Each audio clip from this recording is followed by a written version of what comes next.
चौथा प्रश्न, निम्नलिखित बंटन भारत के उच्चतर माध्यमिक स्कूलों में राज्यों के अनुसार शिक्षक विद्यार्थी अनुपात को दर्शाता है।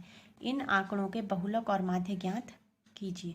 दोनों मापकों की व्याख्या कीजिए। पहले हमने बहुलक और माध्य ज्ञात करना है और फिर उनकी व्याख्या करनी है। अब जो हमें दे रखा है, प्रति शिक्षक विद्यार्थियों की संख्या 15 से 20, 20 से 25, 25 से 30, 30 से 35, 35 से 40, 40 से 45, 45 से 50 और 50 से 55। और राज्य ऑब्लिक संघीय क्षेत्रों की संख्या दे रखी है 3, 8, 9, 10, 3, 0, 0, 2। अब सबसे पहले हमने निकालना है बहुलक। तो बहुलक के लिए हमें ध्यान रखना है कि जिस वर्ग की बारंबारता सबसे ज़्यादा होती है उसमें हमें फोकस करना है।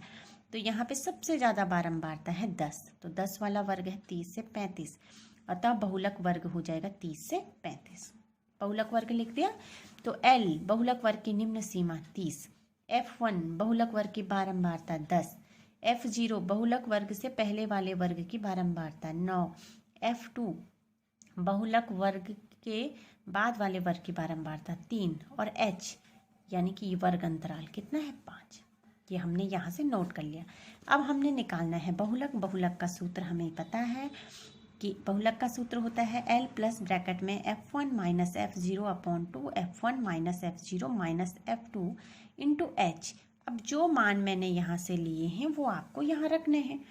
तो L कितना है 30 धन ब्रैकेट में 10 ऋण F0 9 बटे 2 गुणा गए 10 ऋण 9 ऋण 3 और ब्रैकेट बंद करके 5 से गुणा करना है। तो 30 धन ये हो जाएगा 1 बटे 20 ऋण 12 गुणा गया 5।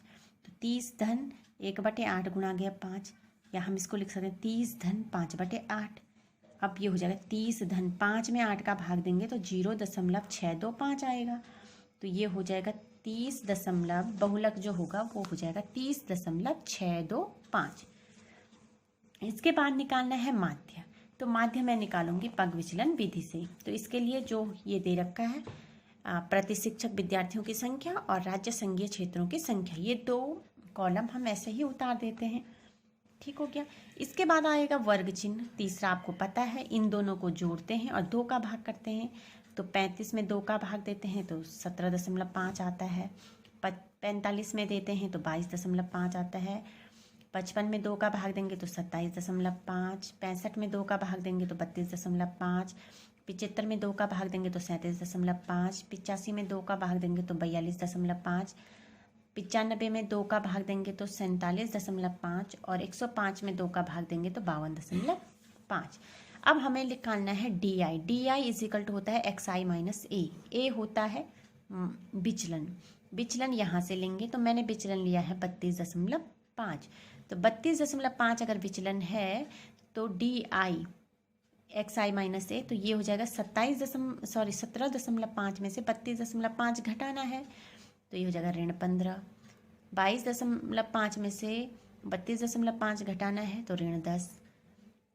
27.5 में से 32.5 घटाना है तो ऋण 5। 32.5 में से 32.5 घटाएंगे तो 0। 37.5 में से 32.5 घटाएंगे तो 5। 42.5 में से 32.5 घटाएंगे तो 10। 47.5 में से 32.5 घटाएंगे तो 15। 52.5 में से 32.5 घटाएंगे तो 20। अब इसके बाद आएगा UI is equal to DI upon H।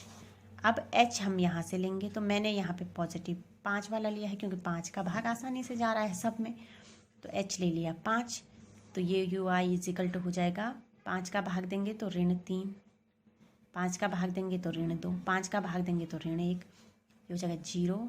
5 एकम को 5, 5 का भाग देंगे तो 5 दूना 10, 5 का भाग देंगे 5 से 15 और इसमें देंगे तो 5 को 20।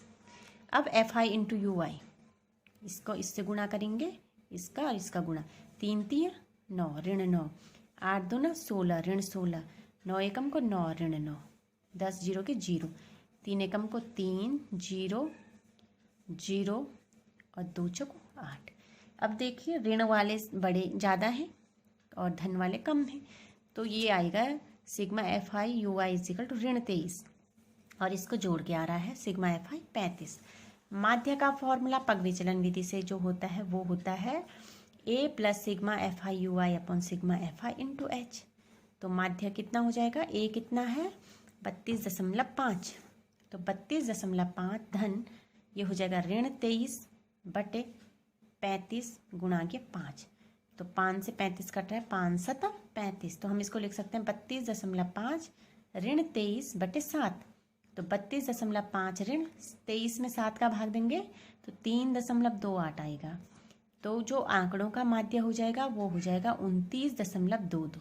इसमें से इसको घटाएंगे तो अब देखिए माध्य आ गया 29.22 और बहुलक आ गया है 30.625। तो इसका मतलब है कि अतः भारत के उच्चतर माध्यमिक स्कूलों में राज्यों के अनुसार प्रति शिक्षक विद्यार्थियों का माध्य 29.22 है, जबकि अधिकांश राज्यों में प्रति शिक्षक विद्यार्थियों की संख्या 30.625 है। तो इस प्रकार से हम इन प्रश्नों को हल करेंगे। आप प्रश्न को ध्यान से समझिए और नोट कीजिए। अगर आपको समझने में दिक्कत हो तो फिर से आप पूछ सकते हैं। ओके।